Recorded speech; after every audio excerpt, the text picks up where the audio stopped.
Aujourd'hui, on parle de virus. Ça fait partie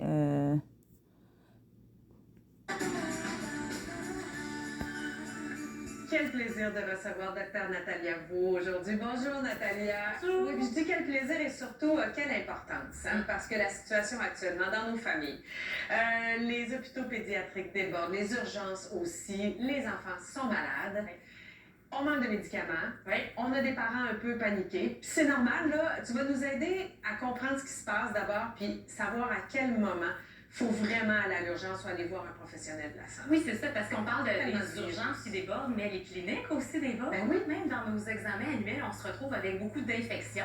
Puis les parents, évidemment, ils ne veulent pas consulter pour rien, souvent. Alors aujourd'hui, je vous fais un petit pot pourri des conseils que je donne aux parents quand je congédie l'enfant du sans rendez-vous, qui va quand même bien. Je leur dis, ben, reconsulter si telle affaire. Okay. On va regarder les symptômes.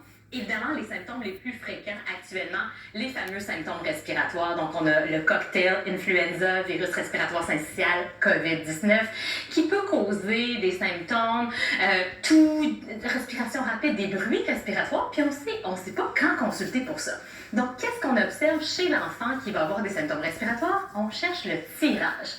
Le tirage, qu'est-ce que c'est? En fait, c'est la peau qui va se creuser par-dessus, entre et sous les côtes, comme vous voyez ici. Ça, c'est un enfant qui va générer beaucoup d'efforts pour respirer contre une pression négative. Donc, si vous voyez un tirage comme ça chez votre enfant, c'est une indication de consulter. Nous, on va vouloir regarder la saturation en oxygène, ausculter les poumons. Donc, ça, si on voit ça, là, on peut consulter. On peut consulter. Okay. Maintenant, les bruits respiratoires. Beaucoup de parents me disent, hey, râle. D'abord, les bruits de sécrétion, c'est assez fréquent. La plupart du temps, ça va venir des voies respiratoires supérieures. On a le nez qui coule et on est couché sur le dos et là, ça va couler dans la gorge. Donc, le truc numéro 1, essayez la toilette nasale. Dès qu'un enfant est malade, hygiène nasale avec de l'eau salée, plus ou moins un petit aspirateur à sécrétion. Ensuite, un autre bruit respiratoire qui va inquiéter les parents, c'est le fameux stridor. Stridor qui arrive lorsqu'on est atteint d'une laryngite, par exemple. Puis là, nos voies respiratoires vont être enflées. Ça va réduire la colonne d'air. Ça va faire un bruit qui ressemble à ceci.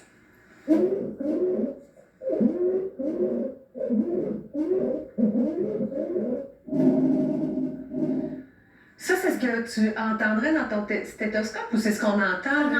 On entend l'enfant respirer. Oui, un petit silement comme ça. Un petit son de flûte à bec, un peu, qui arrive généralement à l'inspiration, mais dans les cas plus graves, ça va être à l'expiration aussi. Donc, si votre enfant présente un stridor seulement quand il est énervé, quand il est agité, on peut se permettre d'observer. Si votre enfant présente un stridor au repos, c'est souvent la nuit, on écoute dans la chambre puis on dit « j'entends un bruit respiratoire », on peut essayer le bon vieux truc de grand-mère. Donc, je ne sais pas si tu es familière avec la vapeur de douche, sortir l'enfant dehors dans la nuit. Donc, on peut donc fermer la porte de la salle de bain, ouvrir la douche avec de l'eau chaude. Puis là, dès que la salle de bain est remplie de vapeur, on rentre avec l'enfant puis ça peut diminuer les veines du larynx. Ça va un peu détendre. Un peu détendre. Il n'y a pas d'études scientifiques rigoureuses qui ont été faites à ce sujet-là, mais il y a une efficacité anecdotique, donc ça vaut la peine si on arrive à diminuer le stridor comme ça. Puis l'autre option, ben, c'est sortir l'enfant dans l'air froid, mais évidemment, on le couvre comme il faut, couverture, manteau. Puis si le stridor se résout, puis que l'enfant est autrement en bon état général, vous n'êtes pas obligé de consulter pour ça. Corriger la position aussi dans le lit, là, hein, évidemment. Oui. Surtout pour les sécrétions. On vous le rappelle, des fois on l'oublie juste de relever l'enfant. Exact. Quand on donne à boire à l'enfant, de mettre une petite angulation de 30 degrés, rouler des serviettes en dessous du lit et non entre la tête de l'enfant et du lit. On parlait tantôt des boires, déshydratation. Quelque chose qu'on regarde souvent, donc que l'enfant souffre de gastroentérite ou qu'il y a des symptômes respiratoires, ben des fois, il n'est pas capable de boire comme il faut. Un enfant qui ne mange pas mais qui s'hydrate bien, on peut se permettre d'observer. Un enfant qui va boire moins de 50% de ses quantités habituelles, on va avoir tendance à vouloir consulter. Les parents qui vont me dire, ben j'allaite, j'ai aucune idée c'est quoi la quantité habituelle. On peut regarder les signes de déshydratation chez l'enfant. Donc un enfant qui pleure sans larmes, Sauf les nouveau-nés n'ont pas de larmes. Ensuite, les muqueuses, on regarde la langue, les joues, est-ce qu'il y a encore de l'humidité? Puis les urines, donc moins de 3 urines par jour, c'est quand même des raisons de s'inquiéter de déshydratation. Avant de consulter, on peut essayer de donner des boires plus fréquents, puis on peut essayer les trucs, le popsicle, popsicle avec une solution électrolytique, du jello. Du jello, ça contient beaucoup d'eau. Après, ça se peut que votre enfant vous demande du jello hors de ces épisodes viraux, mais ça, c'est un autre problème. Ouais, mais ça sera moins grave à gérer. Là. C'est surtout quand ils vont pas bien comme ça, on veut s'assurer On veut vraiment qu'il dit quelque chose. C'est ça, parce que l'autre option, c'est le soluté, alors on veut éviter ça. Bon, on parle de déshydratation, puis là, il y a des parents qui disent la fièvre. La fièvre, là, c'est jamais bon signe, on s'inquiète énormément. Oui. Quand est-ce qu'on actionne le signal d'urgence? Donc, si votre enfant est immunosupprimé, a des conditions médicales particulières ou il a moins de 3 mois, une fièvre de 38 degrés rectal, ça va être une raison de consulter. Maintenant, si votre enfant est plus vieux que ça, qui est en bon état, qui s'hydrate bien, on peut se permettre d'attendre de 3 à 5 jours parfois avant de consulter parce que l'influenza, la COVID, même la roséole peuvent faire des températures prolongées. Puis la fièvre, ça sert à activer notre système immunitaire. Donc, c'est pas si mauvais que ça.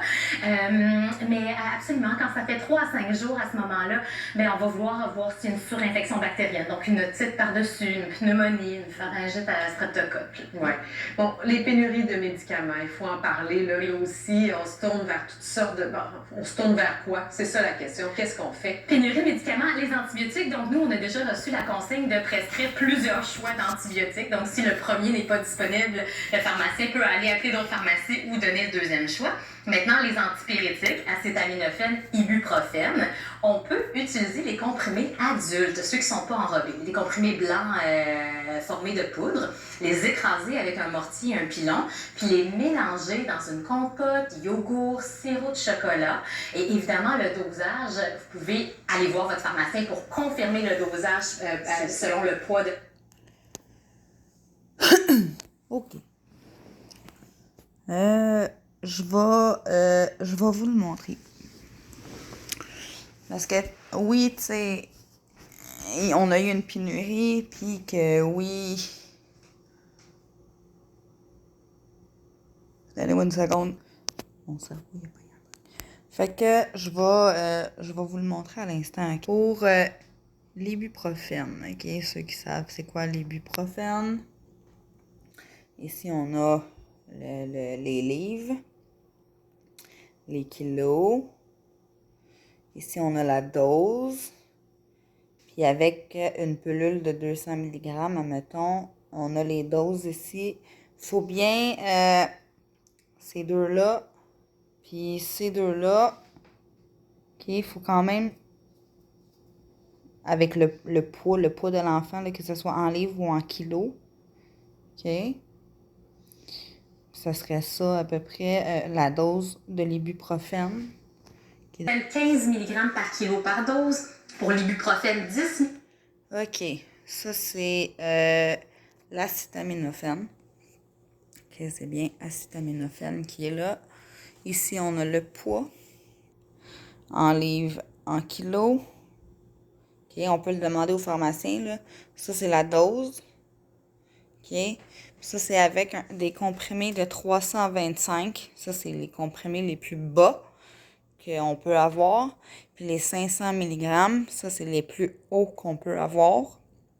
Puis c'est bel et bien... OK, attendez, je vais vous le remontrer, là, pour le poids. OK. La dose. Puis les quantités à donner par rapport aux médicaments.